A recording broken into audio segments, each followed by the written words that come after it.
Okay, so first we're going to take a look at the group which are known as the double angles today. So first we're going to take a look at y equals 2 sine x cos x.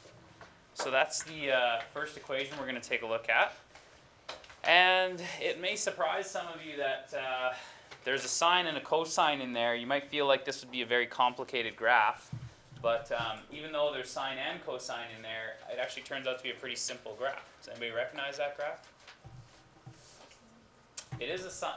We would probably pick this as a sine graph, yeah, because it starts right at the center line here. But there's also one other change. It's not quite just the sine of x. What other change do you notice about this compared to a regular sine graph? The amplitude is 2. No, the amplitude's still 1. It goes up 1, down 1. Center line's still 0. Yeah, so what do you mean by scale? What would that affect?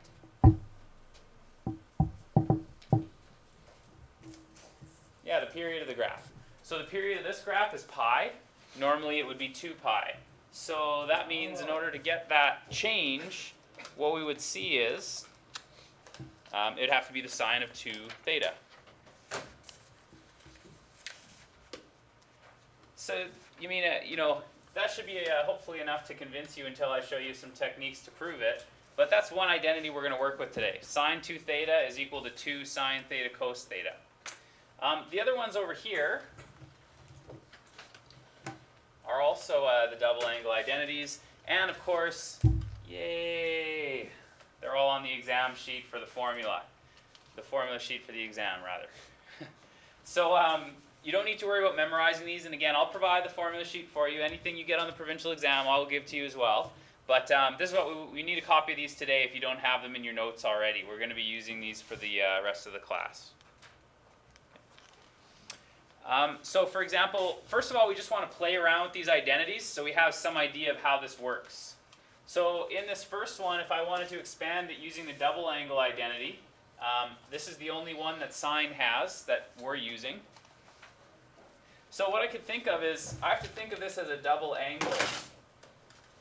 That's the sine of 2 times 60.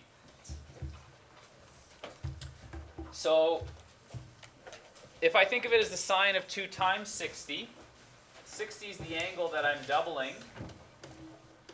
This would be 2 times sine 60 cosine 60. Okay. So see if you can play around with these identities to figure out how they work. Maybe it would look better as a multiplication. Whoops.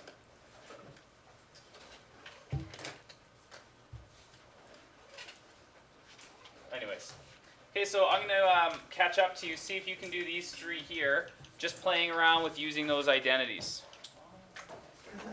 Okay, so let's come back together then. If we're talking about cosine of 90, then the double angle that I'm looking for would be 45. So I could rewrite this as 2 times the cosine squared of 45. Maybe I'll put brackets there just to minus 1. And we should also be able to do this with radians, right? I mean, you should be comfortable with radians by now. So cosine 2 pi over 3, that's like the cosine of 2 times pi over 3. And if we use the identity I've been given, that'll be cosine squared of pi over 3 minus sine squared of pi over 3. So now that we've played around a little bit with doing some numbers, let's see how we do with throwing in a letter. So for example, in this one, it's cosine 8x. So has anybody tried this, or did you just completely freak out by the x? It's okay, yeah, Lily, you want to? Is it 1 minus 2 sine squared 4x? Yeah, so if we rewrote this, it would be cosine of 2 times 4x. So even though it's not the number, I can still use 4x in this identity. So it would be 1 minus 2 times the sine squared of 4x. So try going the other way. We just expanded. See if you can play around with these identities to make them condensed, meaning go from the big part of the identity to the small part. So try it with these three here. I'll give you a couple minutes and we'll regroup. Okay, so if we were working the other way, this is one of the identities that's going to be a cosine 2 theta.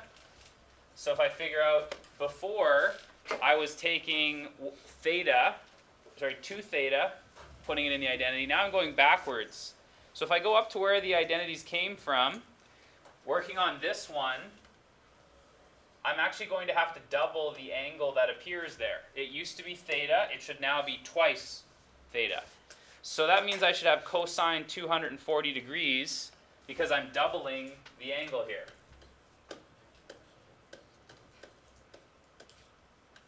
Okay. In the next example, if we're going to work on that identity, we should try the same thing. This is the only one that we're going to be using for sine. So what I do is I take the number that used to be there and I double it. So both of these become double. And this one would become half of what it used to be. So that 2 gets halved. The other ones get doubled. So if I apply the same pattern, this 2 gets halved. It becomes a 1.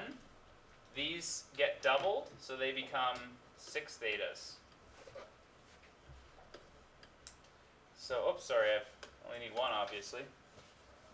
It becomes 6 theta.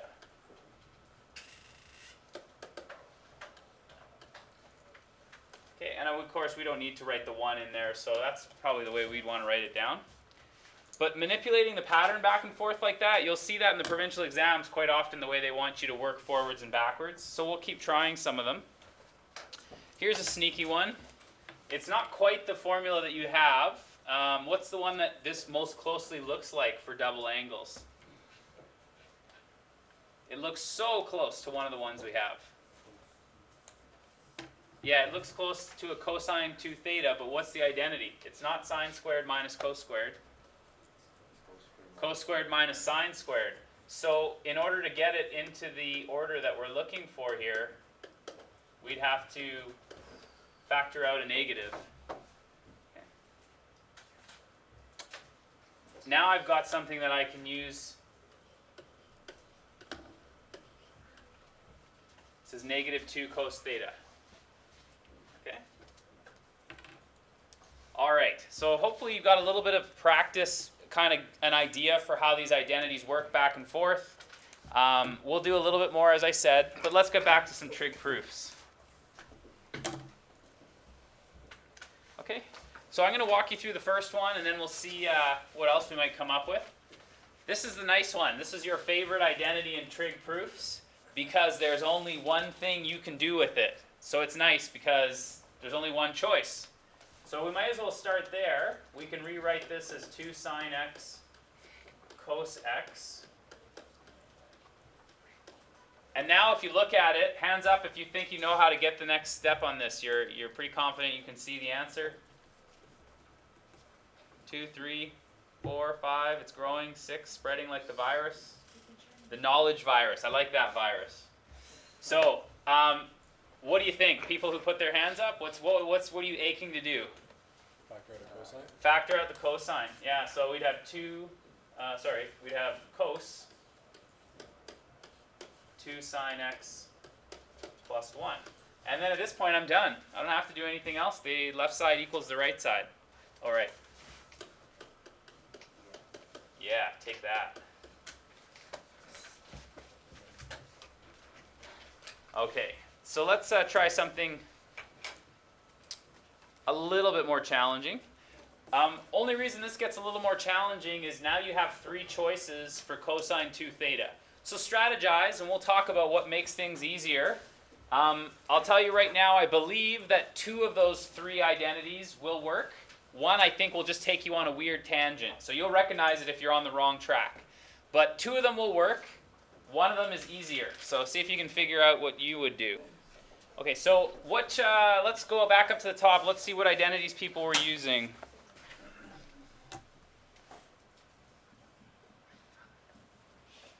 So can anybody tell me which one they think would not put us on the right track here? Here, let's, just so you don't have to say the whole thing, let's say 1, 2, and 3.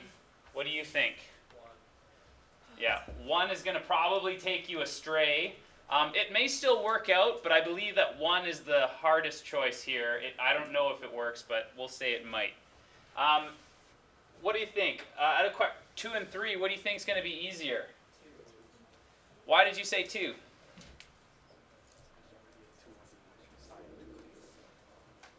Because there's already a... that's close. You got the right identity, but It's because the ones will eliminate each other? yeah, that's what I was actually thinking. If you think a couple steps ahead, right? In this identity, you've got this 1 here. If you choose the identity that subtracts 1, you kind of get 2 steps into 1. You replace the identity, and then the 1s would disappear. So it's not that it won't work if you do it the other way, because I know I've done it the other way and it still does work. But if I replace this with 2 cosine squared theta minus 1, well, I might as well, surprise, surprise, 2 sine theta cos theta. Then this is what I mean. I replaced my identity and I also got rid of the 1s at the same time. Again, I know it works the other way, it's just this one is a little bit quicker. So I end up with 2 cos squared theta over 2 sine theta cos theta. And 2 cos squared theta over 2 sine theta cos theta.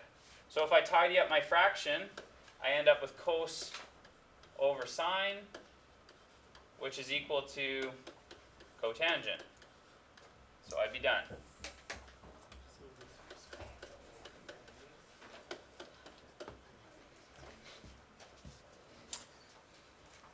Okay.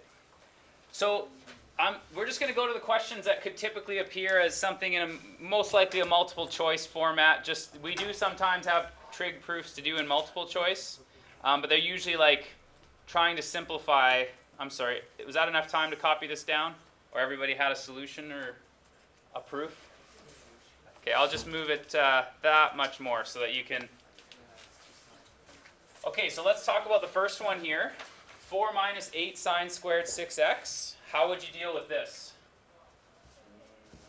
Look at your neighbor's paper, right? Divide by 4. That's a good start. Why don't we factor out the 4? So if I factor out the 4, 1 minus 2 sine squared 6x. Does that look any more like a trig identity that we would work with? It should look more like one of the double cos angles, because this pattern of 1 minus 2 sine squared, that's in the cos 2 theta side of things. So if we go back to those identities that we had, all the way back up here, here's the one that it closely resembles, which says if you had theta on this side, on the other side, we multiplied by 2. So instead of 6x, I'm going to have, don't say that too fast or you'll go red in the face, cosine 12x. So it'll be 4 times cosine 12x. Okay? So that's how we could simplify that one down.